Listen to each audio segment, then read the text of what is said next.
What's up, guys? It's your girl Bianca Bee, and in today's episode, I am interviewing Darion Ja'von. He is a multi-talented artist, songwriter, drummer. He has toured with everyone. So please watch this interview right now.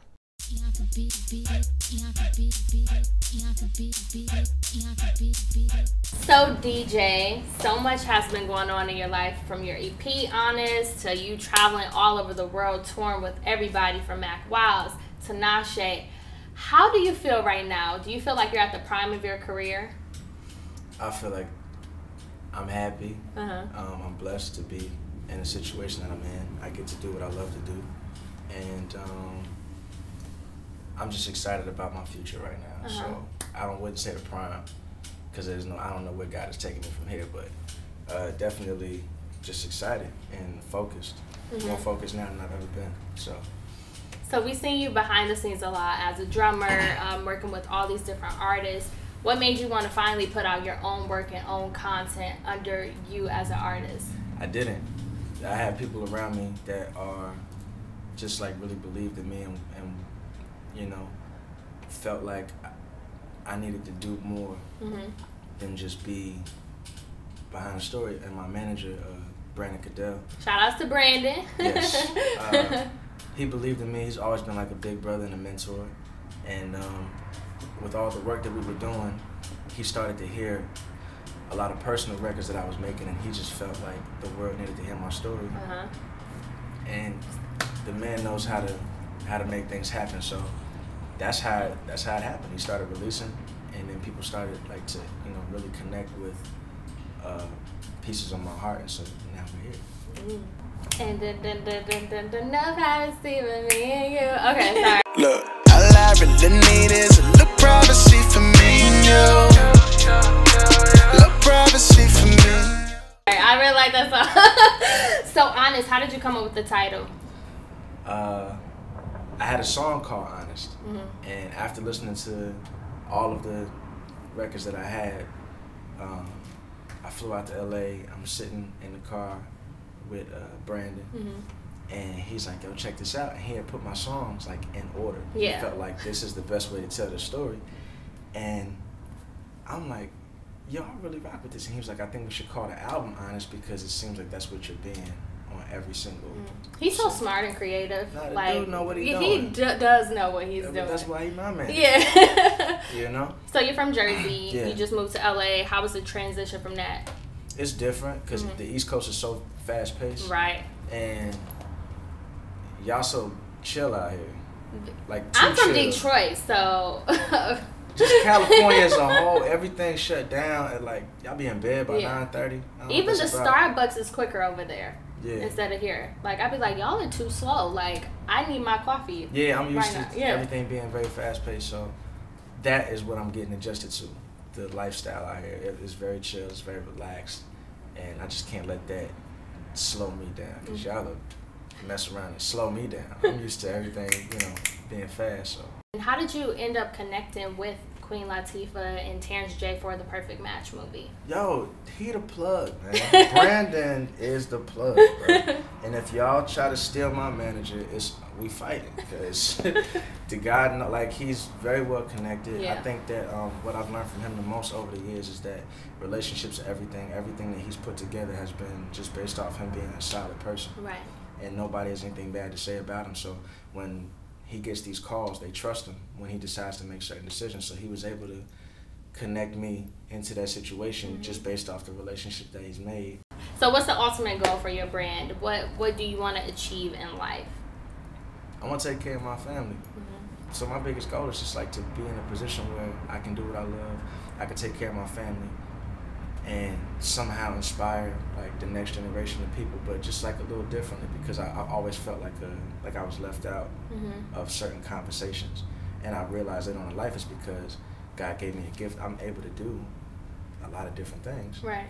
And so there's a bunch of brilliant people out there that's like can sing, dance, act, but then like can do fashion. Right.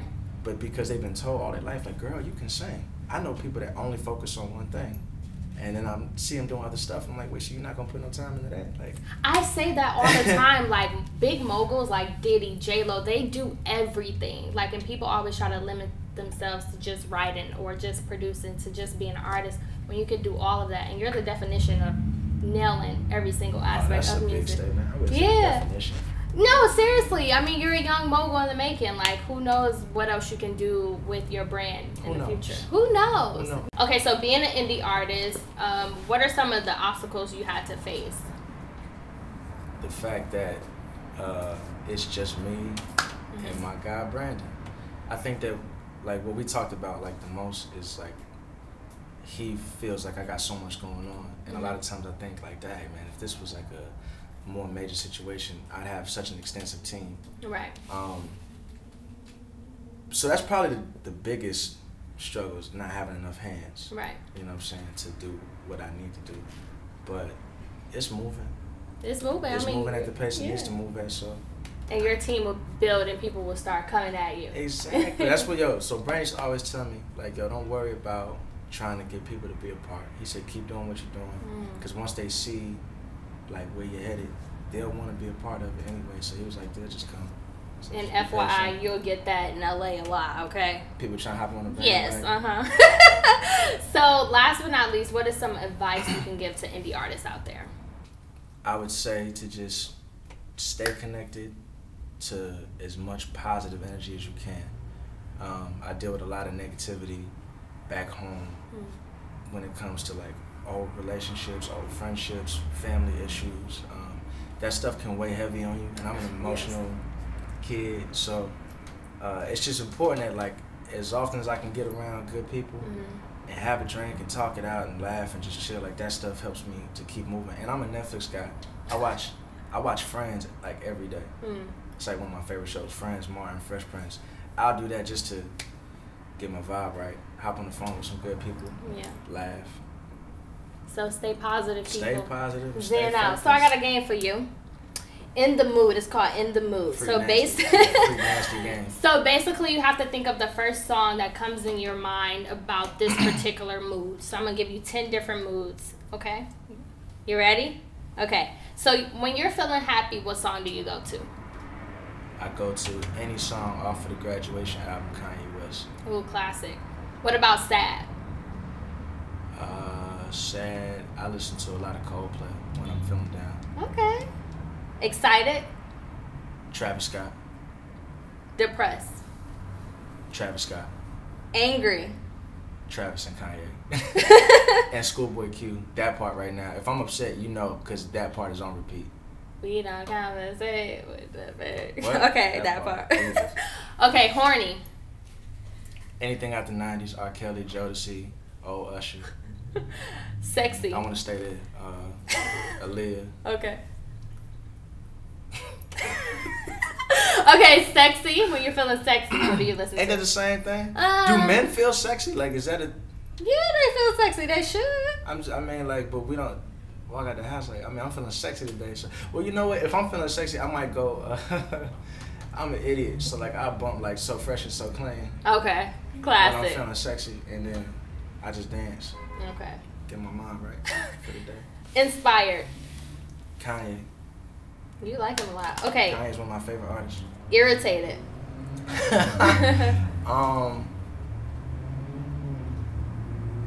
Big Sean helps me get out of that vibe. What song? Specifically Sierra Leone. Okay. When I'm irritated, I listen to that. That song relaxes me. Like, I love that record. So that was In the Mood game. You did a good job. In the Mood. Yes. Let's talk more about them horny questions, though. Them horny songs. You want to talk more about that? Is we got out of time? No, we're out of time on that one. We gotta do it right now. Yeah. We can do that later. Another time. So for the people who don't know you, can you please give your Instagram, Twitter, your website, all of that social media stuff in this camera right here? This camera right here. It's your boy Darion Ja'von. You can follow me on Instagram. It is I am Darion Ja'von. It's IAMDARION JAVON. It's the same on Twitter. It's the same on Facebook. And the album is called Honest. And make sure you guys follow me on Instagram at It's Bianca Bee. Make sure you guys subscribe to my YouTube channel. Also, thank you to our sponsor, Shop 1323, for letting us film here. And you guys can get this look on my hashtag is right here. Bye, guys. There's a little privacy for me and you.